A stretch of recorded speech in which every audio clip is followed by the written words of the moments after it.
Hello and welcome to our first virtual gallery tour here at the Dean Gallery. Glad you could come by.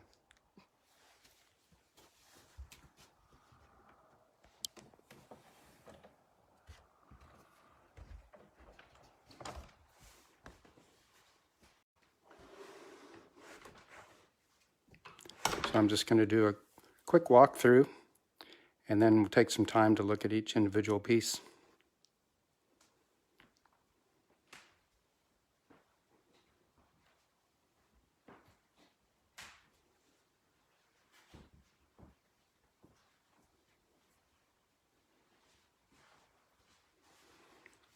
Our gallery is in a 30-foot yurt that's been made permanent with a metal roof and wood siding, paneling. And these display walls are made with redwood frames that came from a water tank I took apart in Haynes several years ago.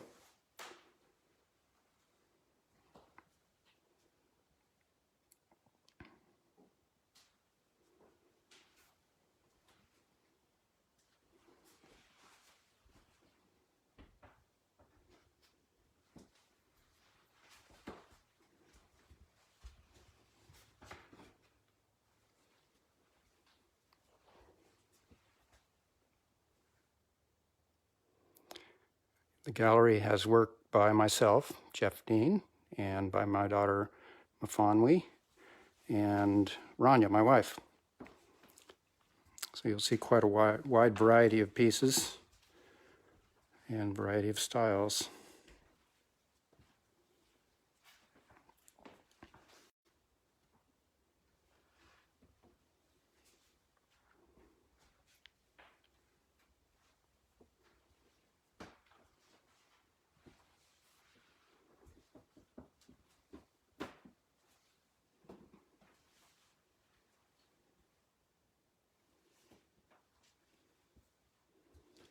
If you've been on any of our tours, which we do in the summertime or when things are normal, you've probably seen Yeti, who is our 2,000-pound pasture ornament. So I'm not able to zoom in, but there he is, grazing on a little bit of spring green we have.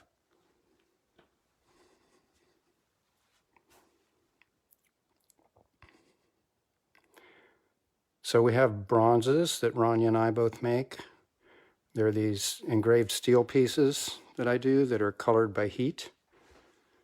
And there are a lot of carved wood panels that Mafonwi has made, carved in maple in most cases, on panels that have been inked or colored black first.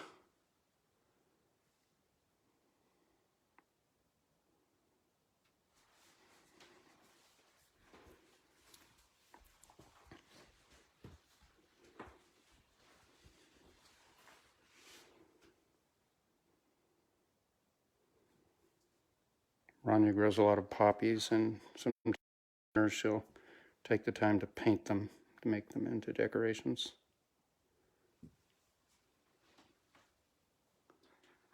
Back in 1978, I think, when I was going to sculpture school, I was lucky enough to be able to accompany my grandmother on a 6-week trip around Italy and Sicily, which is a perfect thing to do while I was going to sculpture school. This was a street vendor that I saw and drew a sketch of.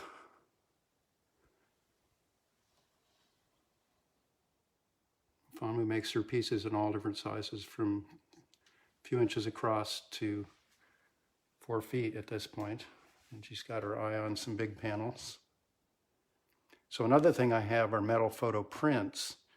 And the ones I'm doing now are printed on a sheer matte aluminum finish. So it really has a bit of the reflective quality of the engraved steel. Makes a really neat effect. Famu also does metal leaf on some of her pieces. So after they're carved, she'll use metal leaf on certain places.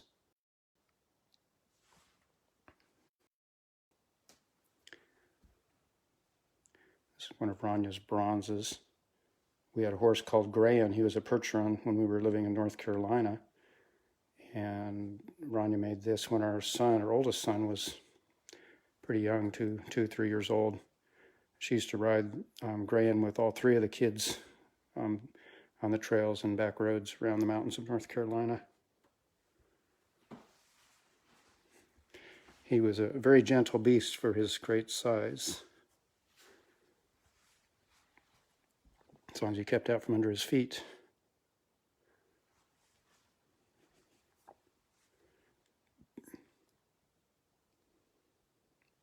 Another one of my bronzes. I know that the iPhone camera has a little bit of distortion when I'm up close, just because it's fairly wide angle. Sometimes things look a little bit out of proportion compared to looking at them in person.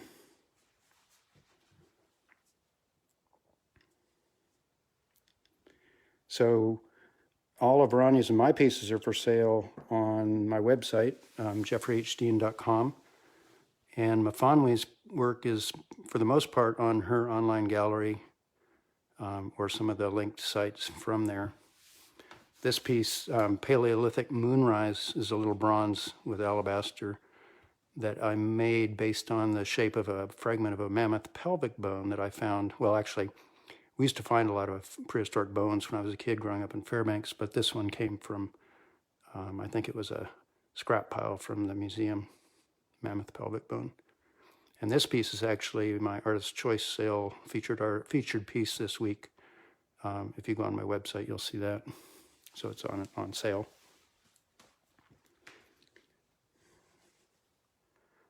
So some of Mafanwe's are originals, like this one.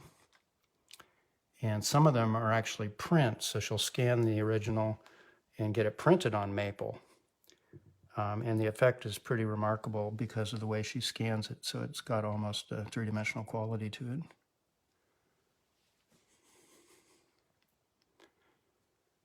This is a metal print of a detail from a public art piece I did for the Denali State Park several years ago.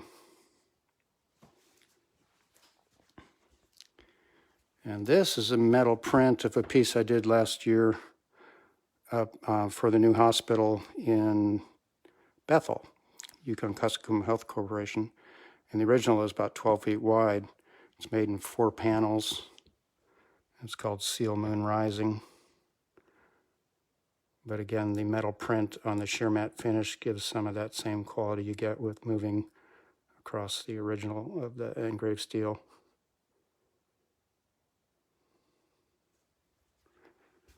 And I've got a few details from that as well.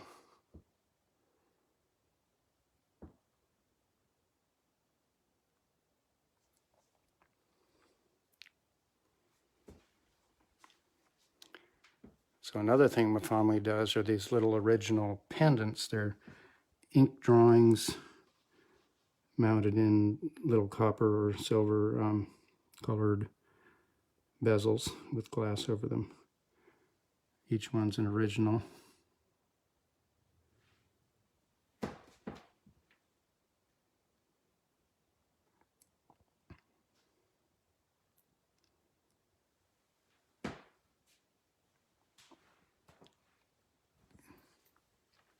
This little bronze was made in the same design as a wood carving I did back in the 80s out of cedar, which was about 3 feet tall.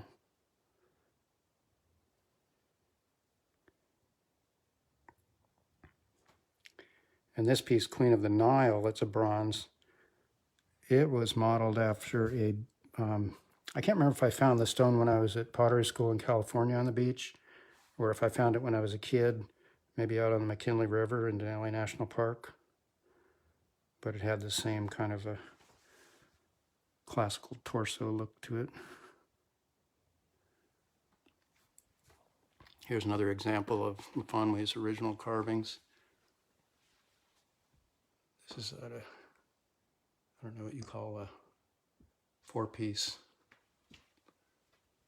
It's not a triptych, but it's the next best thing.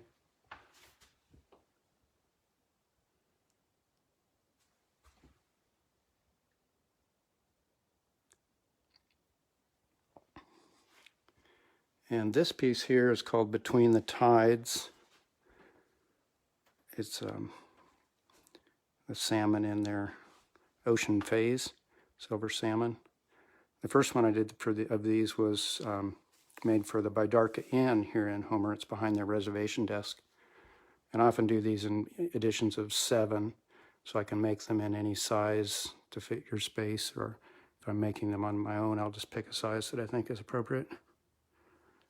But here you can see the steel and the reflective quality of it and the way the colors change and things depending on the grinding patterns.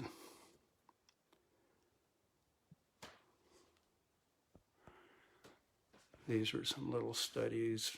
I don't know if I can get the light right, but from braided rivers.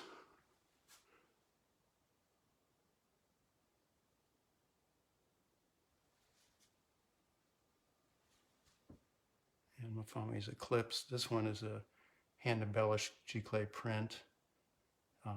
Nowadays she would be printing it directly on wood, but then she can do the metal leaf on top of it.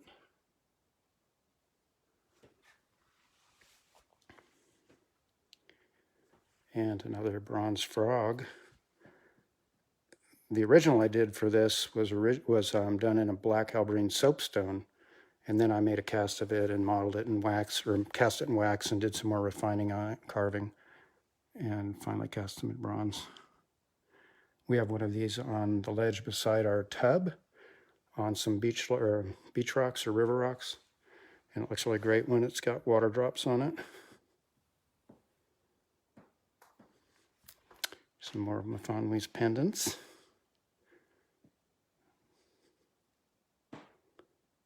She used metallic pins on them too.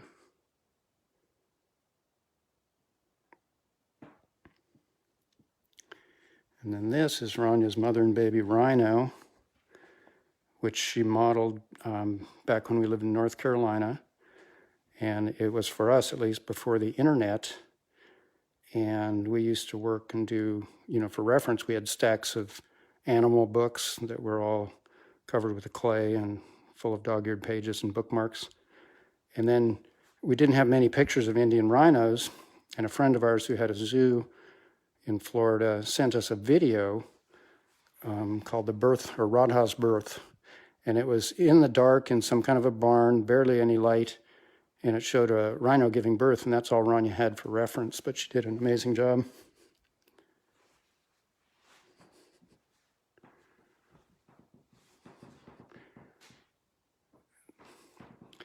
One of these was purchased a few years ago and donated to the, can't remember the exact name of it, but it was a rhino foundation that did a benefit auction for rhino conservation.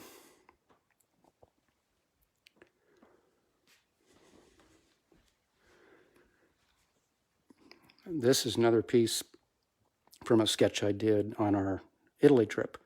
I saw a guy who was texturing the flagstones for Tessa di Basso, I think it was called, in Florence.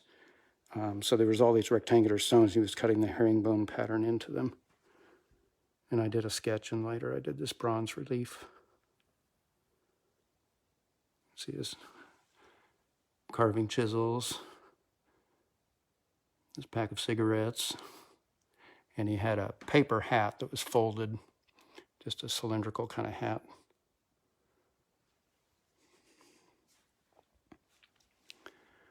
So we've also got a little merchandise section here with stickers. I've always got a lot of stickers, and I have a few of some of my engravings.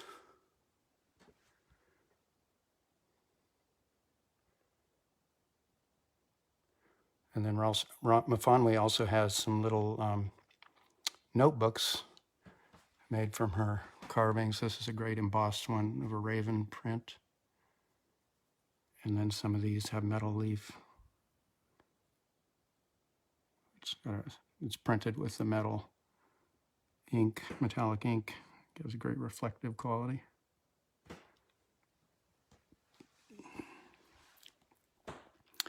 Greeting cards.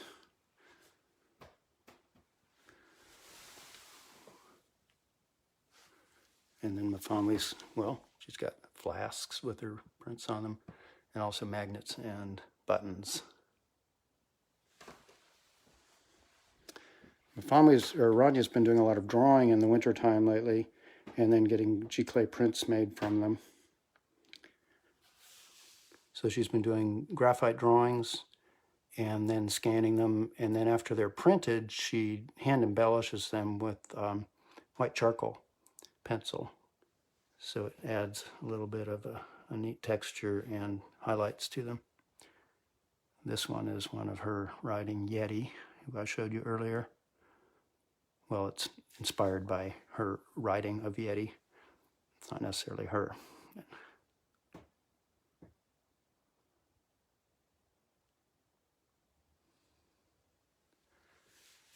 And another northern theme with the aurora.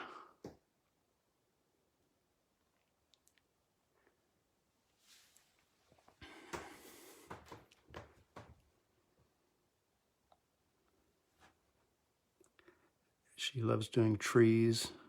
She has a couple of new prints that we'll have out fairly soon that from drawings she did this winter. And they have some pretty awesome trees in them. Keep an eye out for those. So right about now is when they're normally have the Shorebird Festival in Homer. And I think it's going to be virtual this year. But this is a little hand-carved basswood shorebird that Mafanwi made a while ago.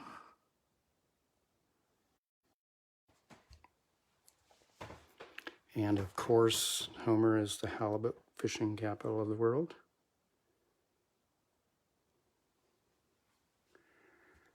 So this big guy, or gal, is called First Arctic Sun. I carved it back in 2001 in Fairbanks. I was doing a big commission for someone who collected polar bears in Fairbanks. And I made one. This one's 6.5 feet tall.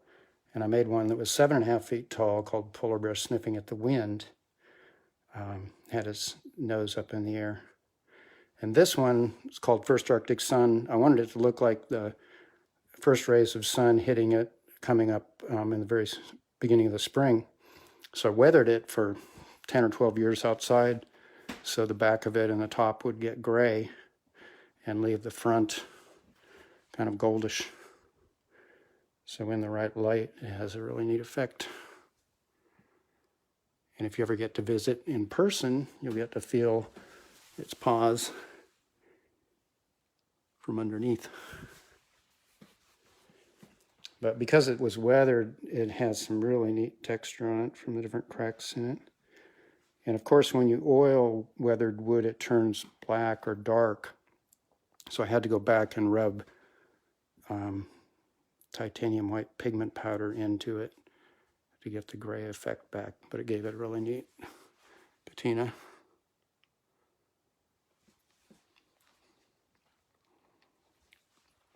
This is carved in white spruce from Fairbanks.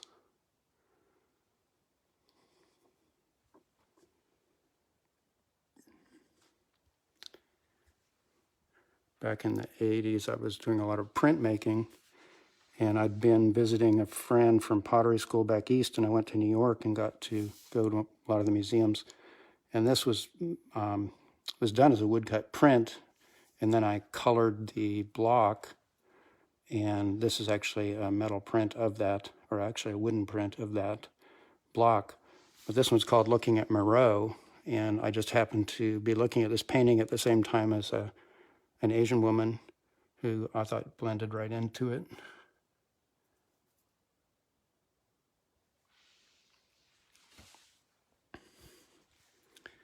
These are some metal prints.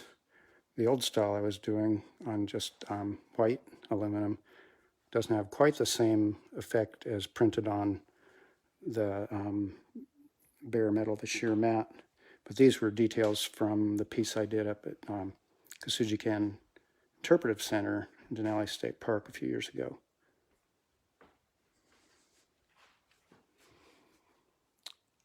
Family likes to carve a lot of waves. This piece is called Tempest. She gets some really neat detail in the waves.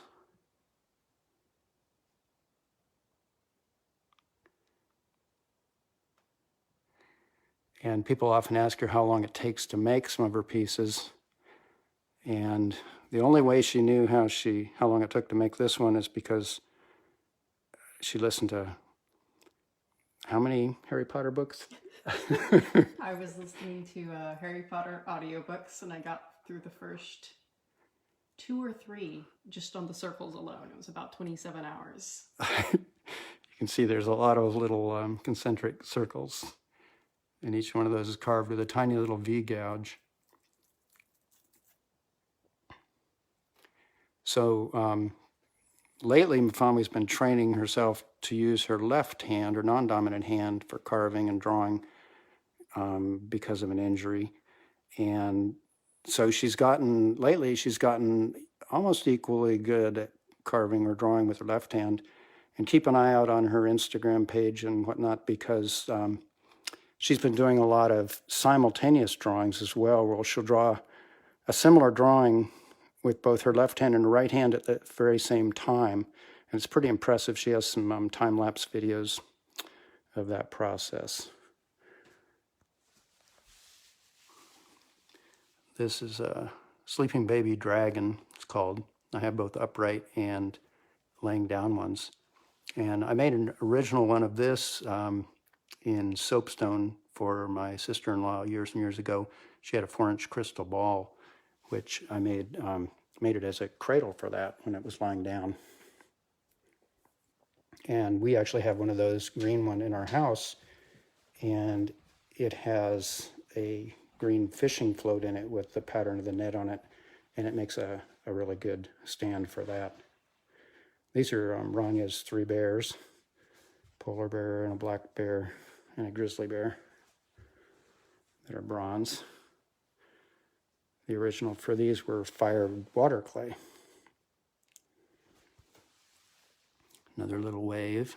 This one's printed directly on maple, but unless you look super closely or try to touch it, it's hard to tell that it's not the original.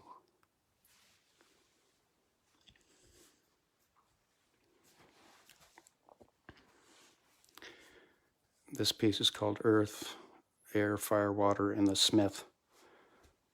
And I did one of these in North Carolina. It's made on a 3-foot diameter saw blade. And I grind the picture in, and then I heat it at different stages with a big torch to get the colors.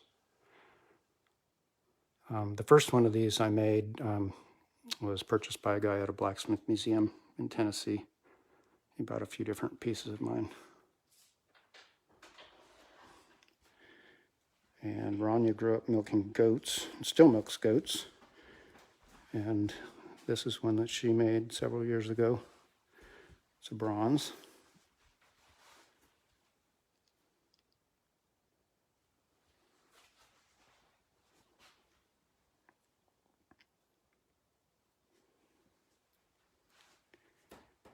And because she has milked goats all her life, she really caught both the character of the goat and the person milking.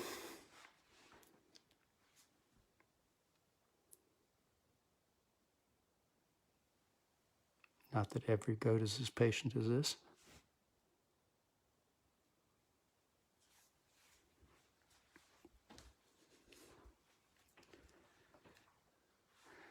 I grew up in the Fairbanks area, interior Alaska, and there's a lot of braided rivers in the interior. We used to go out on riverboats with our neighbors and picnic and swim in they weren't tide pools, but they were warm pools on the gravel bars. Anyway, I've always loved the effect of braided rivers, and so this piece, which is called Dancing River, is a steel engraving inspired by braided rivers. And again, you've got to get the light just right on these engravings to see the colors. The light kind of has to be bouncing off to your eye at the same angle that it's hitting the piece, and then you can see all the colors. Should also probably provide some scale. Dad's pieces can be really large. Yeah, so this piece is about 4 or 5 feet tall. And this one also is a fairly large piece, though not large for his work. This is one that I made not too long ago. And it's 34 inches tall or something. Fishing bear on the rocks.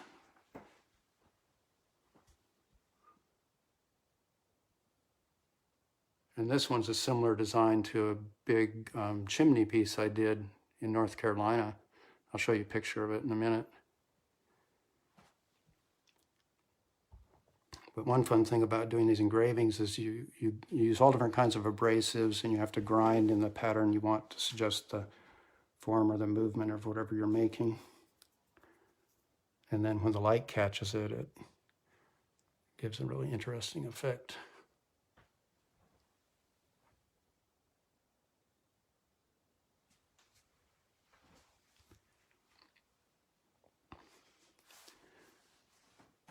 So here is a picture of this piece that I did in North Carolina. This was the proposal drawing. And this was the finished piece. It's on a big chimney wall. And it was in Blowing Rock. And there used to be a ton of chestnut trees in that area. But the Chinese, chestnut blight hit back in the early 20th century and killed them all. And so there's a lot of houses in Blowing Rock that have bark siding shingles. And this house was one of those. And in the shed, there were a bunch of scraps from having done that shingle job, and they gave them to me, and I used them for the texture on the bear. And then the rocks were made with these slabs of maple.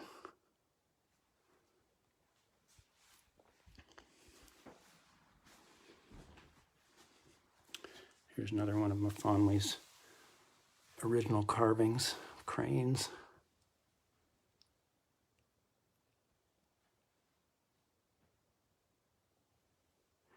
And it's only been a week and a half, 2 weeks since the cranes returned. But we've been hearing them a lot lately and seeing them flying around, flying over.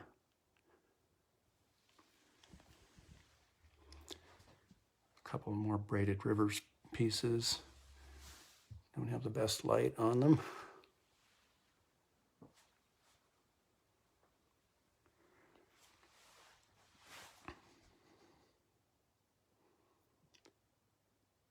It's an original loon carving. And then this is a print of the same thing. So you can see how amazing the prints are. And there's nothing like the originals, but the prints are certainly more economical.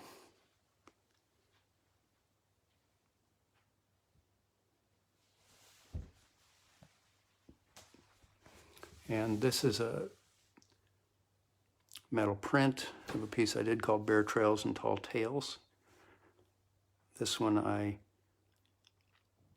was doing a bunch of just scribbles with a drawing stump just to get some ideas, and so they were just random squiggles, and then I looked at them and gave me ideas. And so that's how this one ended up with such tall cattails. That's where the name came from.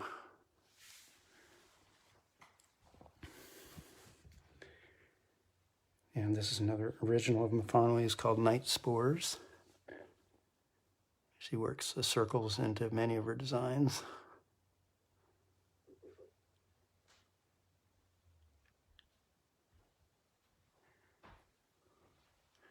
Some more prints, metal prints. Detail of Seal Moon Rising. Detail of the blacksmith. And then I'll show you the original of this one later. This is called Diving Gannets. If you ever watched a video of them, they're pretty impressive. There's some good underwater videos.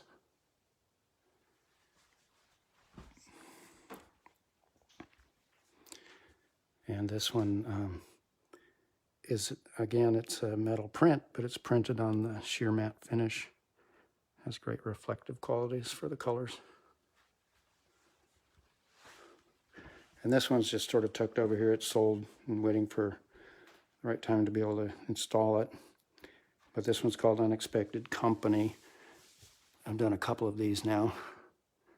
And this is a layered relief, so it's one of my layered ones. So you can kind of see how the different pieces are cut out and mounted in front of each other, which gives it an added dimension even though each piece is flat.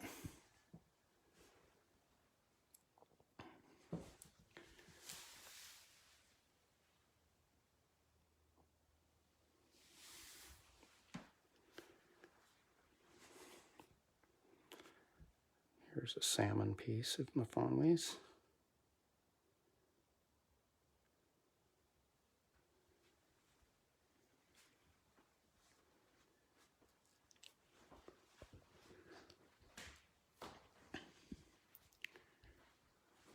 So this piece is called Early Risers. When I first started doing these steel engravings, we were living in North Carolina, and my neighbor gave me a big saw blade. It was, I think, 50 inches or so. And I was trying to figure out what to do with it and tried a bunch of different techniques before I kind of came up with the first stages of my heat tinting engravings. But oftentimes I make them so that they can be turned because they're, well, going to pottery school, I made a lot of designs on plates that didn't have a bottom or top. So I carried that over to the metal. So it's made so you can hang it and turn it and display it in different positions so it doesn't get old.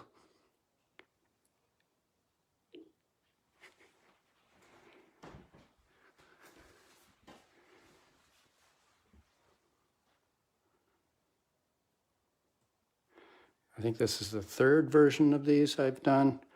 The other two were made as tables. So I made a low coffee table with a metal rim, like a wagon wheel rim, and they were mounted horizontally.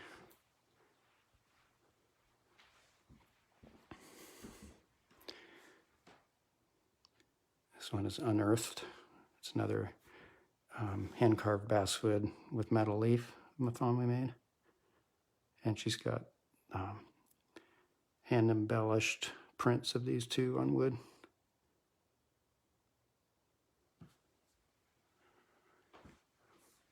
A little black bear, bronze. And I mentioned that a lot of the wood in here is redwood from a water tank. And when we took it down, this piece that the bear's sitting on was the king post, I guess you'd call it, and all the rafters plugged into that notch at the top. And this top section actually stuck out on the top and probably had tar paper over it or something. But I just thought it was weathered, but someone pointed out that it looked like someone had hit this with a shotgun shell, and you can actually see a little bit of buckshot in there.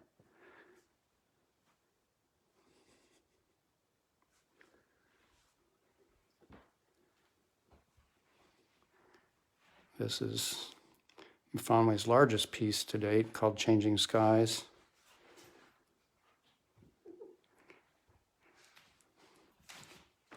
And it is sold, but I think she's going to be doing prints of it. Yes. And they can be quite large as well. And this one has, how many ravens? 4, I believe. I haven't counted in a while.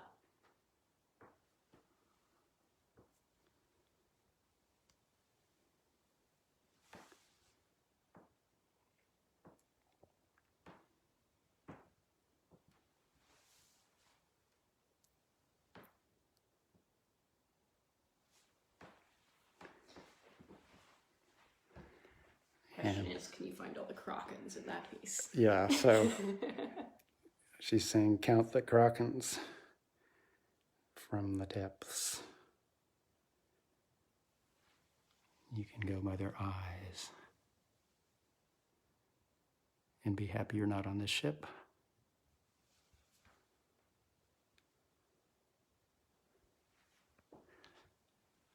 So this doll sheep is another detail. It's metal print, but it's a detail of the piece I did for Denali State Park.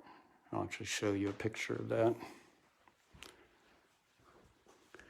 But if you're ever driving the Parks Highway, just north, about a half mile north of the Denali South viewpoint is a road off to Kosugi Campground, and they've got a really nice interpretive center there. And I did this piece. It's about 13 feet wide and 9 or 10 feet tall. And it's got the mountain and a braided river, and then all these different animals that makes the park their home.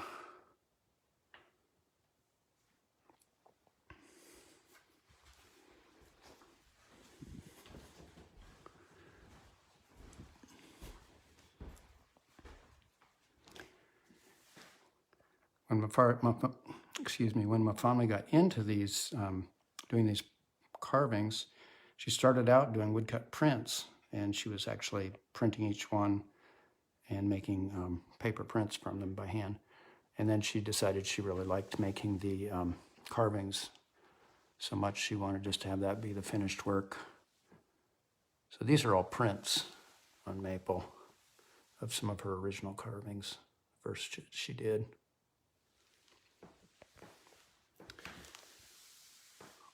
Here's another bronze frog, a little bit larger than the other one. One eye open and one eye closed. Called basking frog. So I don't know if you've noticed these kind of flame-like carvings. There's 4 of them in the gallery. And back in the 80s, when I was in Fairbanks before we moved to Tennessee and North Carolina, I got a piece of black walnut that I really liked the grain pattern of. And I cut out to this profile, and then I resawed it into 6 pieces, 1/2 inch thick. And I carried them around. Well, when we moved to Tennessee, it was we bought an old school bus, loaded it up with yurts and piles of carving materials and other odds and ends, including these boards. And I always had some ideas of what I wanted to do with them, but it never really gelled. And so when we built the gallery, I was able to use them. And I laminated them to birch boards and then carved the profile.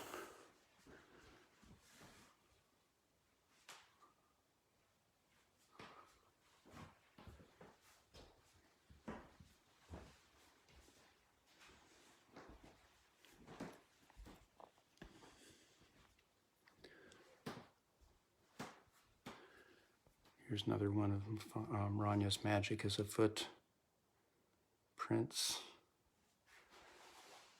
And another one of Mafanwe's hand-carved basswood panels.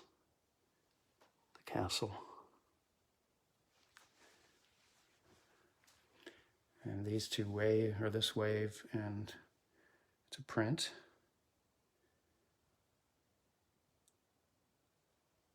And a walrus. Here's the new metal print of one of my steel engravings. The original for this is about 5 feet tall. Made 3 versions. One of them's in Florida. And this one, the prints I can make anywhere from this size up to about 32 inches. But the original is 5 feet. And you can see the ice flow here. This whole design was inspired by a piece of wood I found on the beach. And the lower part of it had been burned. Someone had a beach fire, but it had that shape, and it gave me an idea when I was trying to come up with a design. And I never made a piece with that log before it rotted outside because it grew up in the weeds. But I made 3 of these using boards that I carved.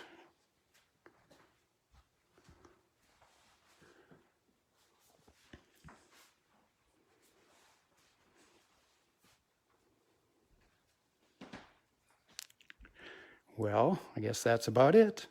Thanks so much for visiting.